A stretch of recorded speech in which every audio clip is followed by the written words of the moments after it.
विद्यार्थी मित्रांनो नमस्कार. इग्नाइट अकॅडमीच्या आपल्या या यूट्यूब चॅनलवरती तुम्हा सगळ्यांचं मनापासून स्वागत. RRB NTPC ग्रॅज्युएट लेवलची परीक्षा सुरू आहे. 5 तारखेपासून ते 24 तारखेपर्यंत जूनच्या ही परीक्षा चालणार आहे. दररोज 3 शिफ्टमध्ये हे पेपर आपले होत आहेत आणि आपण दररोज एक्झामचं ॲनालिसिस घेतोय GK GSचं. आजही आपण कालच्या पेपरचं अर्थात 12 जूनच्या पेपरचं ॲनालिसिस घेणार आहोत. GK GSचं साधारणतः कोणते प्रश्न आले आणि त्याची उत्तरं काय आहेत. जेवढे प्रश्न आपल्यापर्यंत विद्यार्थ्यांच्या माध्यमातून आलेले आहेत त्या सर्व प्रश्नांचं आपण विश्लेषण घेणार आहोत. व्हिडिओला स्टार्ट करण्या अगोदर एक महत्त्वाची माहिती आपल्याला सांगतो. बघा मित्रांनो, SSC CGL ची ॲड आलेली आहे. खूप चांगल्या जागा आहेत. 14,582 जागा आहेत. या जागांमध्ये वाढ होण्याची दाट शक्यता आहे. ग्रॅज्युएशन झालं असेल तर फॉर्म भरून टाका. या CGLच्या सिलेक्शनसाठी तुमच्या इग्नाइट अकॅडमीच्या माध्यमातून ही एक आपण रेकॉर्डेड बॅच उपलब्ध केलेली आहे. त्याच पद्धतीनं SSC सिलेक्शन पोस्ट ज्याला आपण फेज 13 म्हणतो त्याची ही ॲड आलेली आहे. त्याची आपली ही एक बॅच आहे. त्याचबरोबर स्टेनोग्राफरची ॲड आलेली आहे. त्याचा आणि या सिलेक्शन पोस्टचा सिलेबस सेम आहे. त्याच पद्धतीनं रेल्वे भरती RRB NTPCची अंडर ग्रॅज्युएट असेल किंवा ग्रॅज्युएट लेवलची असेल या सगळ्या परीक्षांसाठी रेल्वे भरतीची ही बॅच कामात येईल. तेव्हा आपल्याला हवी असलेली बॅच आपण इग्नाइट अकॅडमीचे ॲप डाउनलोड करून जॉईन करू शकतात. या बॅचेसचं वैशिष्ट्य म्हणजे काय तर इग्नाइट अकॅडमीच्या सर्व तज्ञ शिक्षकांनी बेसिकपासून ॲडव्हान्सपर्यंत शिकवलेलं आहे. PDF स्वरूपात नोट्स आहेत, टेस्ट सिरीज आहेत. 1 वर्षापर्यंत किती वेळा तुम्हाला बॅच पाहता येईल. त्यामुळे आपल्याला हवी असलेली बॅच आपण जॉईन करा. खूप चांगला फायदा तुम्हाला होईल. आणि सगळ्यात महत्त्वाची गोष्ट विद्यार्थी मित्रांनो, आपले हे जे गुलशन बेलदार सर आहेत यांचं दररोज 3 वाजता एक लेक्चर असतं मॅथ आणि रिझनिंग या संदर्भातलं. आजपासूनच ती सिरीज चालू झालेली आहे. पुढचे 45 दिवस ती सिरीज चालणार आहे. फ्री ऑफ कॉस्ट आहे. 45 दिवसामध्ये 45 टॉपिक सर घेणार आहेत. तेव्हा दररोज तुम्ही सरांचं लेक्चर बघा. तुमच्या मनातनं मॅथची भीती बिलकुल संपून जाईल आणि तुम्हाला एक कॉन्फिडन्स येईल आणि आउट ऑफ मार्क तुम्ही घेऊ शकतात. इतक्या चांगल्या आणि सरळ पद्धतीने सर तुम्हाला शिकवणार आहेत. सरांचा गेली 15 वर्षांपेक्षा जास्त अनुभव हा विषय शिकवण्याचा आहे. तेव्हा नक्की त्यांच्या ज्ञानाचा फायदा तुम्ही करून घ्या. दररोज 3 वाजता तुम्ही सरांचं लेक्चर बघत चला. कुठे आपल्या इग्नाइट अकॅडमीच्या इग्नाइट SSC रेल्वे पोलीस या यूट्यूब चॅनलवरती. जो चॅनल तुम्ही आता पाहताय तोच चॅनलला तुम्ही नवीन असाल तर सबस्क्राईब करून टाका. अधिक माहितीसाठी 8888996116 या नंबरला तुम्हाला संपर्क करायचा आहे. चला आता आपण घेऊया पहिला प्रश्न. पहिला प्रश्न काय आहे, धर्म जात लिंग या आधारावरती भेदभाव करायचा नाही यासाठी राज्यघटनेतलं कलम कोणतं. धर्म, वंश, जात, लिंग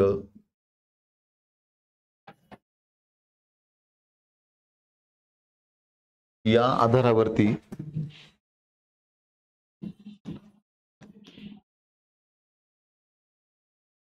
भेदभाव करण्यास मनाई.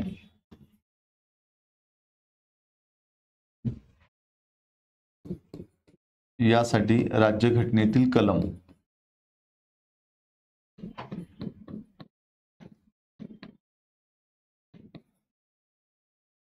धर्म, वंश, जात, लिंग या आधारावर भेदभाव करण्यास मनाई यासाठी राज्यघटनेतील कलम. बघा आता मूलभूत हक्कांच्या संदर्भातला हा प्रश्न आहे. भारताच्या राज्यघटनेमध्ये तुम्ही जर भाग नंबर 3 मध्ये आणि कलम नंबर 12 पासून ते 35 पर्यंत जर पाहिलं त्याच्यामध्ये तुम्हाला काय आढळतं तर याच्यामध्ये तुम्हाला मूलभूत हक्क हे बघायला मिळतात. मग आता हा प्रश्न मूलभूत हक्कांचा आहे तर अर्थात याचं उत्तर काय आहे तर याचं उत्तर आहे कलम नंबर 15. कलम नंबर 15 काय सांगतं, धर्म, वंश, जात, लिंग, जन्मस्थान या आधारावरती भेदभाव करता येणार नाही. पुढचा प्रश्न आहे 103 नंबरची घटना दुरुस्ती कशा संदर्भातली आहे.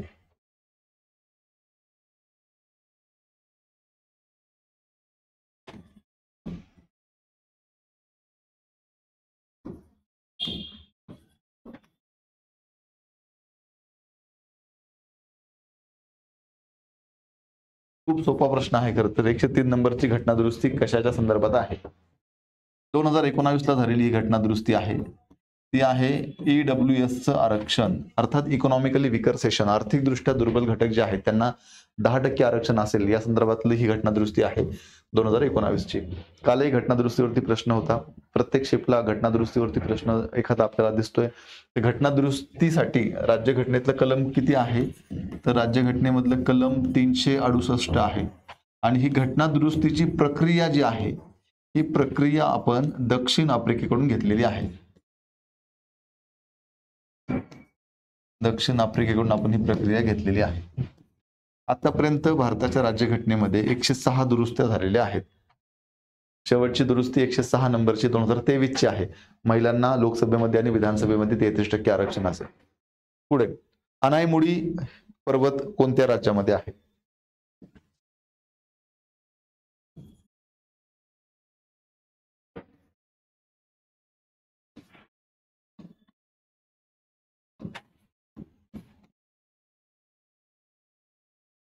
ज्याला उत्तर येत आहे त्याने कमेंट बॉक्स मध्ये उत्तर देण्याचा प्रयत्न करा.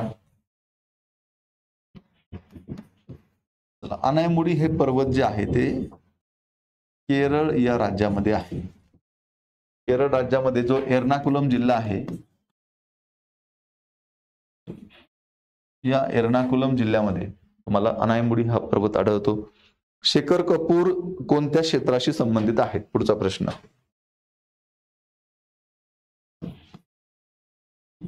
शेखर कपूर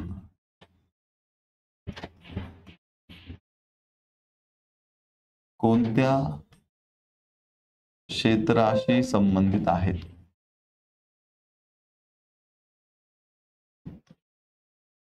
असा प्रश्न आहे.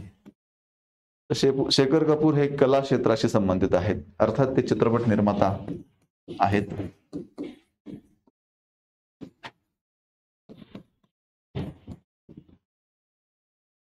पुढचा प्रश्न. हडप्पा संस्कृतीमधील लोथल हे काय होतं?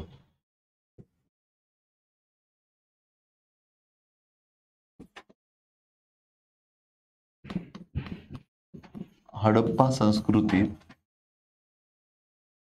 लोथल काय आहे?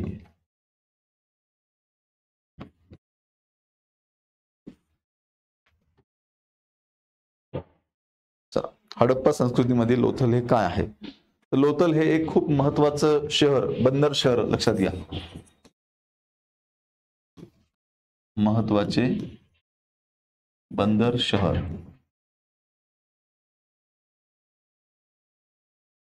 पुढचा प्रश्न. भारताचे 25वे सरन्यायाधीश कोण होते?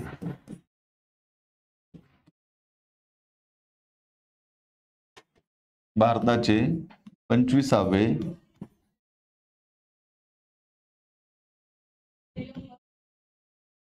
सरन्यायाधीश कोण होते?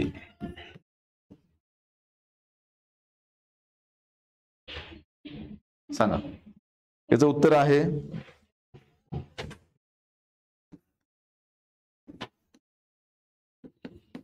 मानेपल्ली नारायणराव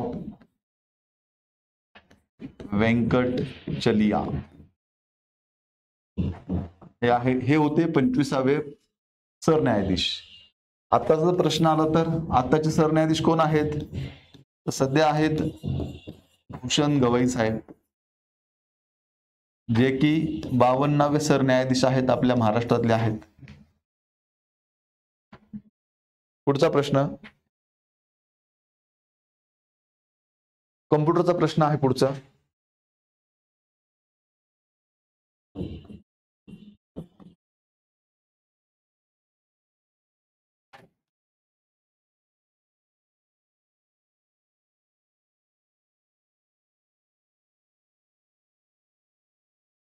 F5 हे बटन कशासाठी वापरतात? त्याचे वेगवेगळे उपयोग होतात खरं तर F5 चे, पण प्रामुख्यानं रिफ्रेश करण्यासाठी हे बटन वापरतात. रिफ्रेश किंवा रिलोड करण्यासाठी. चला, पुढचा प्रश्न. कोणते कलम गाव हे कोणत्या प्रशासकीय स्तरावरती येतं?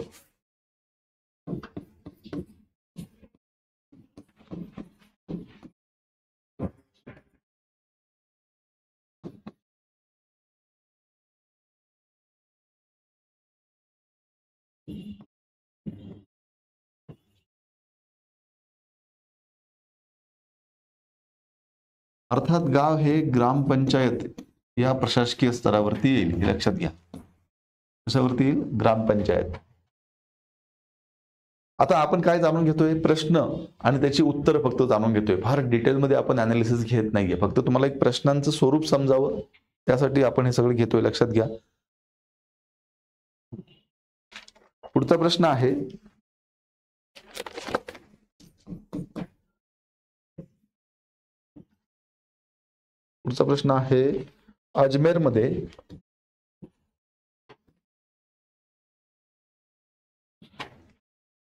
अजमेरमध्ये अढ़ाई दिन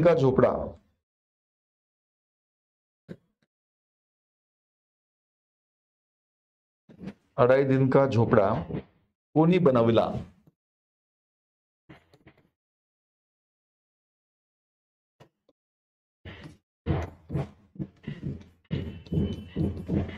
याचं उत्तर आहे कुतुबुद्दीन ऐबक.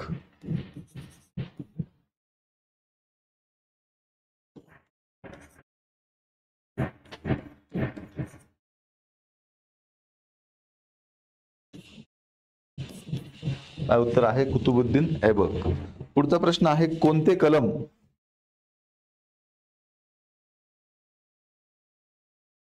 राज्यघटनेतलं कोणते कलम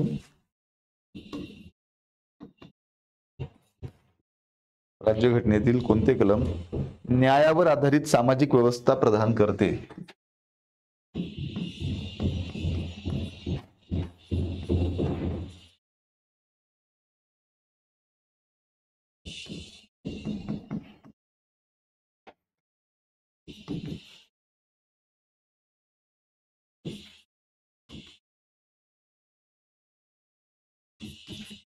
न्यायावर आधारित समाज व्यवस्था प्रदान करते. त्याचं उत्तर आहे कलम नंबर 38. कलम नंबर 38 काय आहे? राज्याने लोककल्याणाच्या संवर्धनासाठी समाज व्यवस्था प्रस्थापित करणे.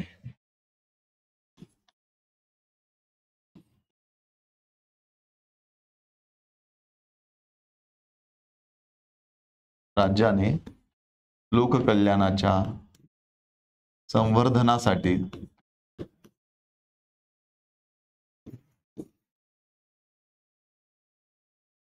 समाज व्यवस्था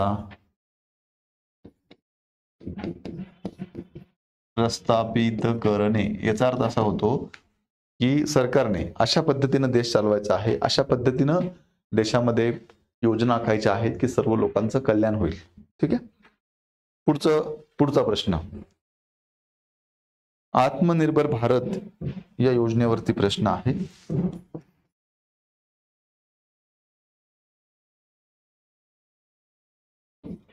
आत्मनिर्भर भारत ही योजना कधी सुरू झाली?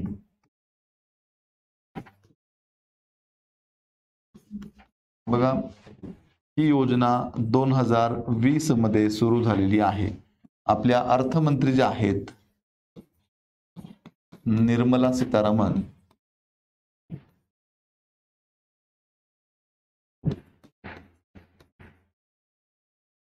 यांनी ही योजना जी आहे ती सुरू केलेली आहे, लक्षात घ्या.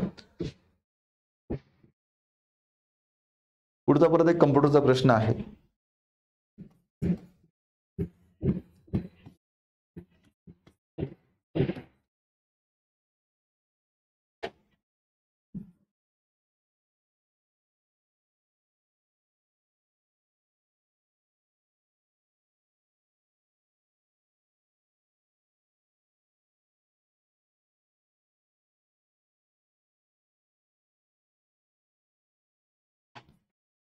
पूर्ण पॅराग्राफ सिलेक्ट करण्यासाठी किती वेळा क्लिक करायचे? म्हणजे आपण एक कम्प्युटरवरती बसलेलो असताना माऊसने किती वेळा क्लिक केलं तर पूर्ण पॅराग्राफ सिलेक्ट होतो, असा प्रश्न आहे. त्याचं उत्तर आहे ट्रिपल क्लिक. 3दा आपल्याला क्लिक करावं लागेल, मग पूर्ण पॅराग्राफ काय होईल? सिलेक्ट होईल. पुढचा प्रश्न. विद्यार्थी मित्रांनो, आपण हा उपक्रम का राबवतोय? जेणेकरून विद्यार्थ्यांना एक आत्मविश्वास यावा, प्रश्नांचे काठिण्य पातळी आणि स्वरूप समजावं. हे सेशन तुम्हाला आवडत असतील, या सेशनशी तुम्हाला मदत होत असेल तर नक्की इग्नात अकॅडमीचं तुम्ही आता ह्याचे चॅनल बघतायत हे एकदा सबस्क्राईब करा. व्हिडिओ आवडत असेल तर व्हिडिओला लाईक करा, जेणेकरून आम्हालाही पुढे असेच नवीन नवीन उपक्रम राबवायला मोटिवेशन मिळतं. पुढचा प्रश्न आहे, भारतातील पहिले कचरा एकीकृत शहर.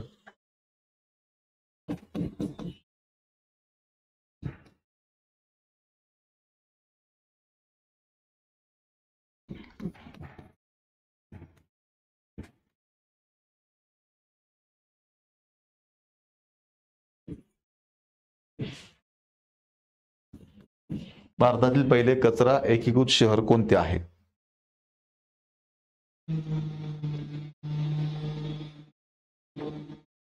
चला, उत्तर आहे गोरखपूर, उत्तर प्रदेश.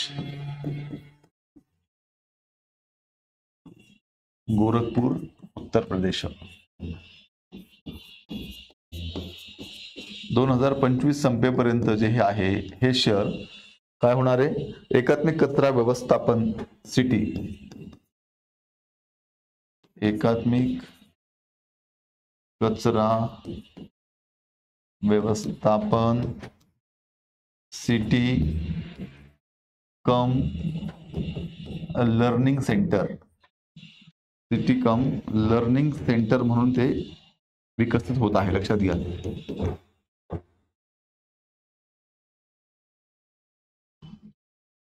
पुढचा प्रश्न. भारत आणि ऑस्ट्रेलिया यांच्या दरम्यान सैन्य अभ्यास कोणता आहे?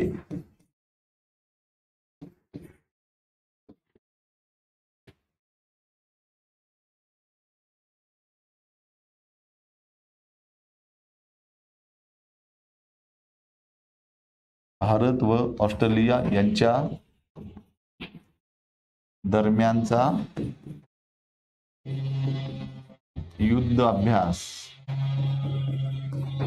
कुठला? काय सांगाल? ज्याला येते त्यांनी कमेंट बॉक्स मध्ये सांगा.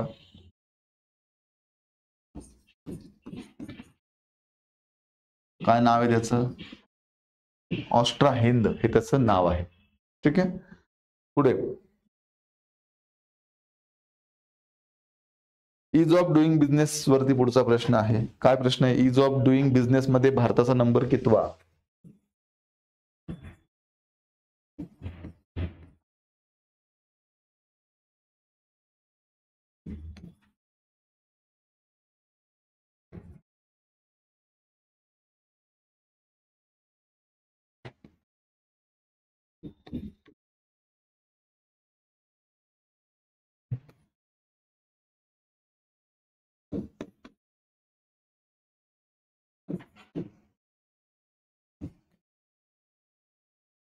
इज ऑफ डुईंग बिझनेस मध्ये भारताचा क्रमांक कितवा? बघा, आता वर्ल्ड बँक जे आहे त्या वर्ल्ड बँकेचा एक निर्देशांक आहे, तो म्हणजे व्यवसाय सुलभता निर्देशांक.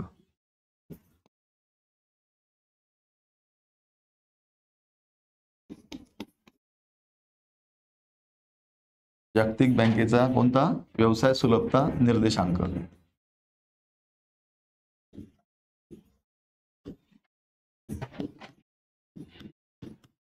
या निर्देशांकानुसार जो आहे तो भारताचा क्रमांक कितवा आहे? 63वा आहे. पुढचा प्रश्न. हवामान बदल कामगिरी निर्देशांक यावरही प्रश्न आहे.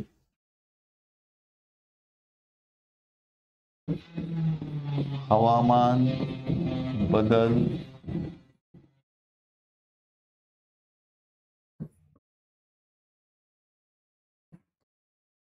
कामगिरी निर्देशांक यामध्ये भारताचा नंबर कितवा?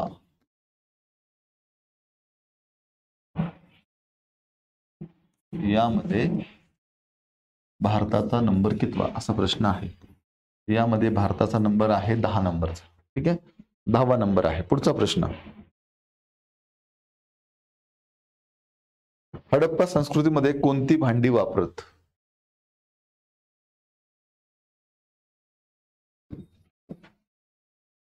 हडप्पा संस्कृतीवरतीही एखादा प्रश्न आपल्याला नक्कीच बघायला भेटतो. भांडी कशाची वापरत?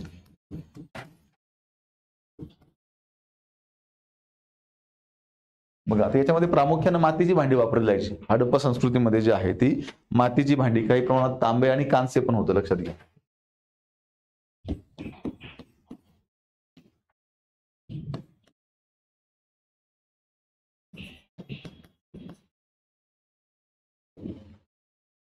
पुढचा प्रश्न, इंद्रसैन्य अभ्यास कोणत्या 2 देशादरम्यानचा आहे? इंद्र सैन्य अभ्यास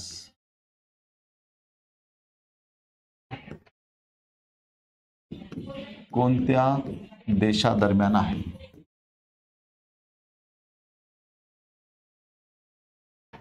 या युद्ध अभ्यासावरती प्रत्येक शिपला एक तरी प्रश्न कंपल्सरी विचारला जातोय. काही काही शिपला 2-2 सुद्धा प्रश्न आहेत, हे लक्षात घ्या. चला, मग हा आहे तुमचा भारत आणि रूस या 2 देशामध्ये. भारत व रूस. पुढचा प्रश्न, 2025 तिरंदाजी विश्वचषक कोणी जिंकला?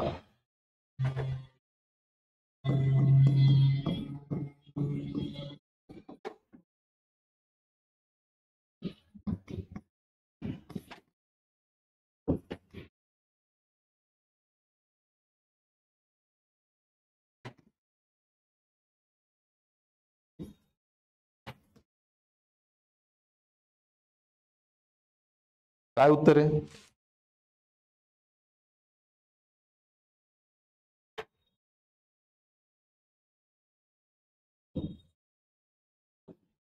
मधुरा धामणगावकर.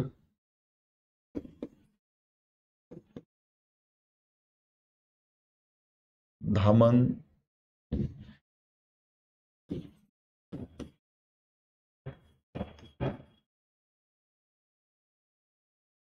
ही महिला आहे. महिलेमधून आणि पुरुषांमधून जर विचार करायचा झाला आपण, तर त्याचं उत्तर आहे ओजस देवताळे.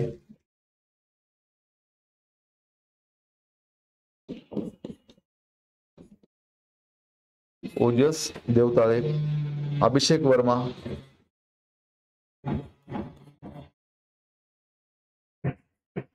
आणि ऋषभ यादव. ऋषभ यादव हे सर्व पुरुष. पुढचा प्रश्न, ग्लोबल पीस इंडेक्स मध्ये भारताचा नंबर कितवा आहे?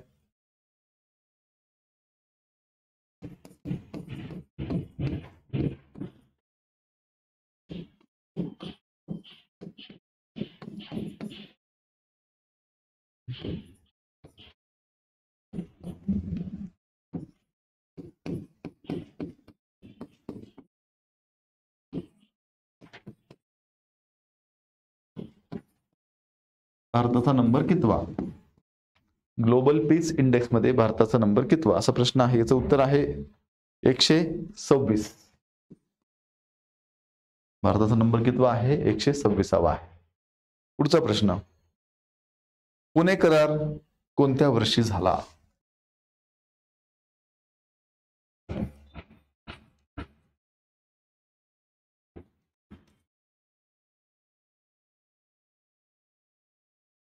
भारताच्या इतिहासामध्ये पुणे कराराला खूप महत्व आहे.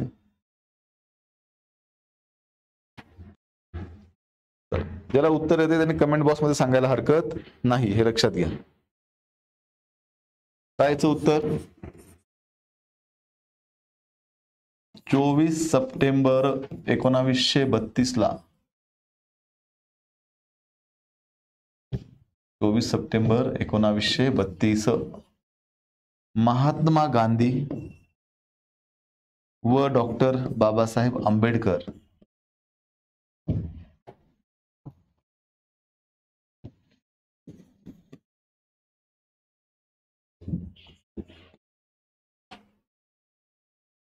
यांच्या दरम्यान हा गांधी करार, पुणे करार जो आहे तो झालेला होता. लुनी नदी कोणत्या राज्यातून वाहते असा प्रश्न आहे प्रामुख्यानं. लुनी नदी कोणत्या राज्यात? काय उत्तर याचं? राजस्थान.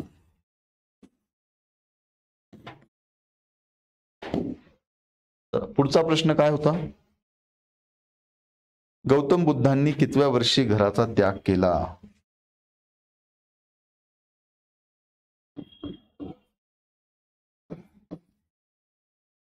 गौतम बुद्धांनी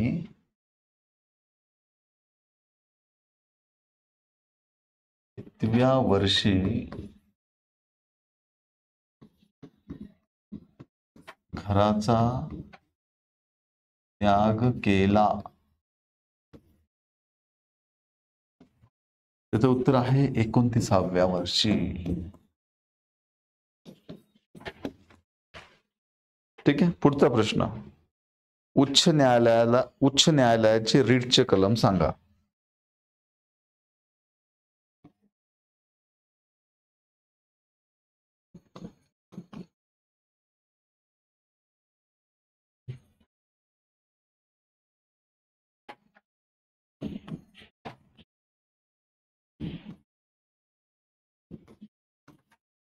आता प्राधिलेखलाच आपण काय म्हणतो?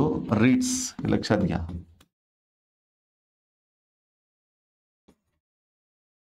काय उत्तर आहे? कलम 226.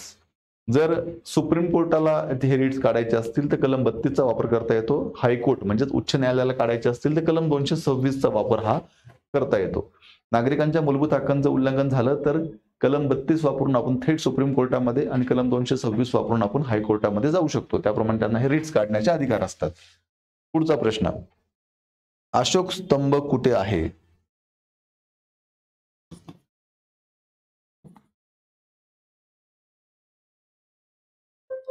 अशोक स्तंभ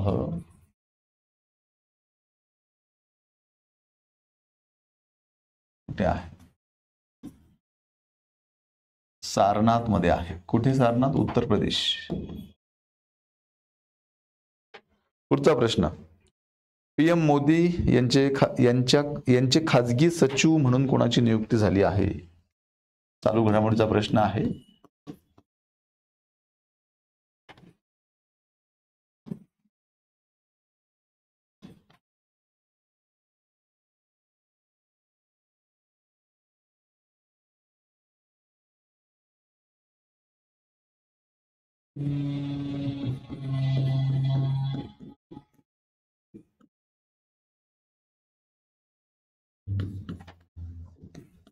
उत्तर आहे निधी चौधरी.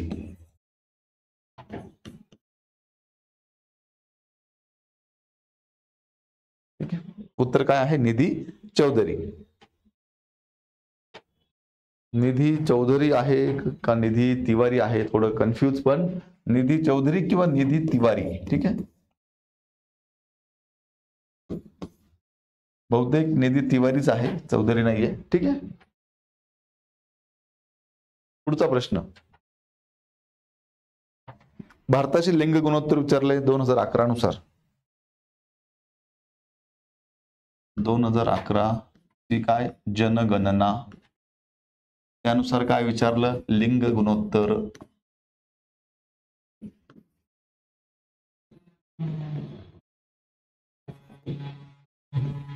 बघा, जनगणनेवरती सुद्धा प्रत्येक शिप मध्ये आपल्याला कुठे ना कुठे हा प्रश्न बघायला मिळतोय. लक्षात घ्या. चला, लिंग गुणोत्तर याचा अर्थ काय होतो? जर 1000 पुरुष असतील तर त्यांच्या मागे स्त्रियांची संख्या, असं मग 1000 पुरुषांमागे स्त्रियांची संख्या आहे 943. मग लिंग गुणोत्तर किती आहे? 943. हे लक्षात घ्या.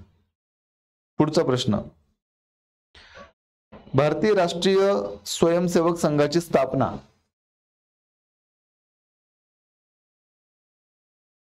म्हणजे RSS आपण ज्याला म्हणतो, संघ, राष्ट्रीय स्वयंसेवक संघ.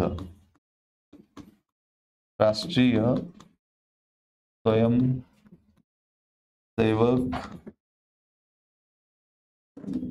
संघाची स्थापना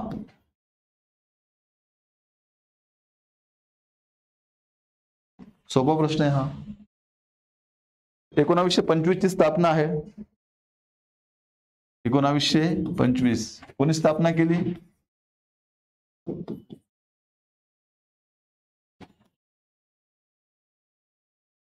डॉक्टर केशव बळीराम हेडगेवार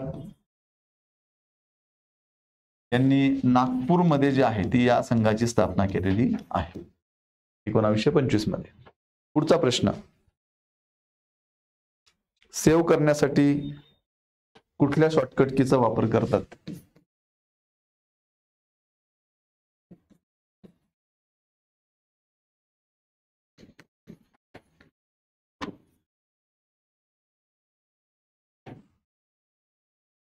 काय आहे सेव्ह करण्यासाठी?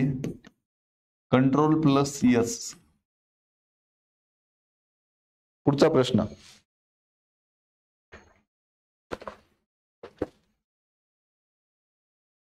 टेक्स्टला बोल्ड करण्यासाठी शॉर्टकट की. चला इथंच लिहितो. कम्प्युटरवरती 2 प्रश्न आहेत पुन्हा बघा. टेक्स्टला बोल्ड करायचं आहे त्यासाठी कोणती शॉर्टकट की आपण वापरू?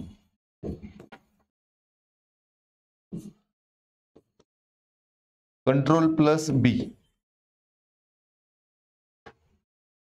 पुढचा प्रश्न, भारतात समुद्रकिनारा असलेल्या राज्यांची संख्या.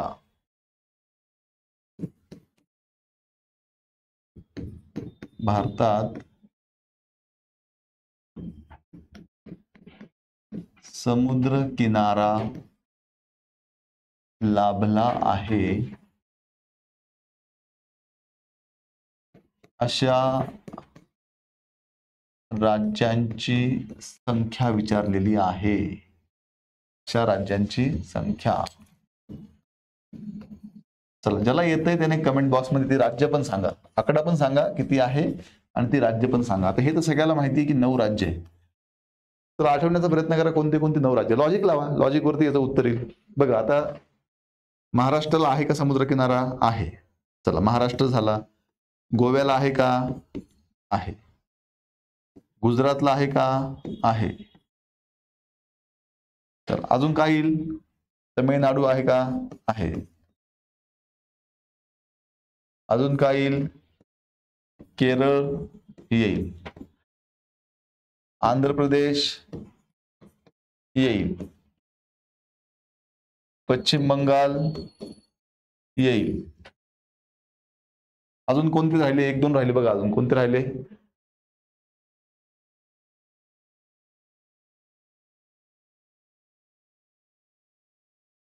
कोणते राहिले अजून? कर्नाटक एक राहिला असेल आणि ओडिसा एक राहिला असेल. बघा 1 2 3 4 5 6 7 8 आणि 9 अशा पद्धतीने हे 9 राज्य आहेत ज्याला समुद्रकिनारा लाभलेला आहे. पुढचा आहे प्रश्न, दिवान ए अमीर हे पद कोणी सुरू केले? दिवान ए अमीर. दिवान ए अमीर हे पद कोणी सुरू केले?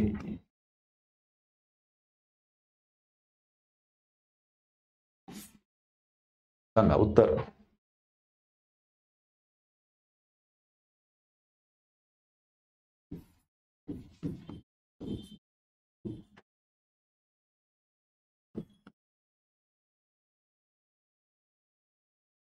मोहम्मद बिन तुगलक याने हे पद तयार केलेलं आहे. पुढचा प्रश्न आहे रॅम म्हणजे काय? पुन्हा कम्प्युटरचा प्रश्न आहे. RAM रॅम म्हणजे काय?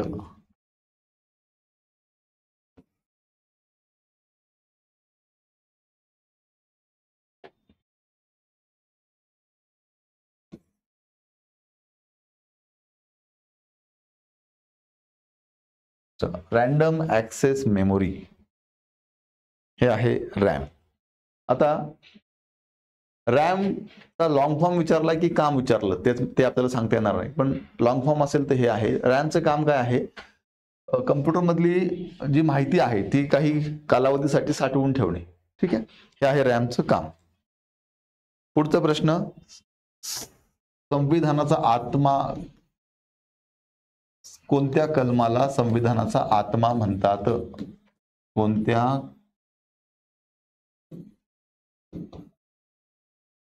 कलमाला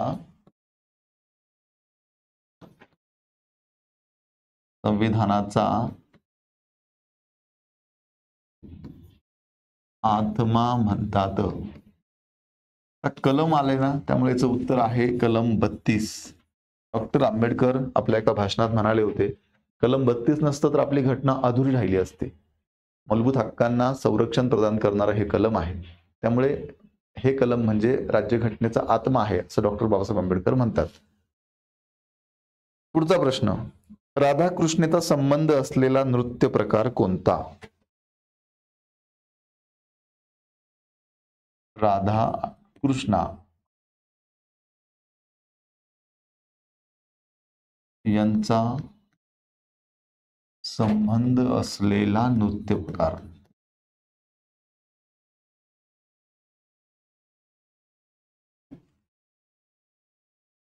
हा नृत्य प्रकार रासलीला आहे. हा प्रामुख्याने आपल्याला उत्तर प्रदेशमध्ये बघायला मिळतो. उत्तर प्रदेशमध्ये बघायला मिळतो. शेवट अजून एक प्रश्न आहे.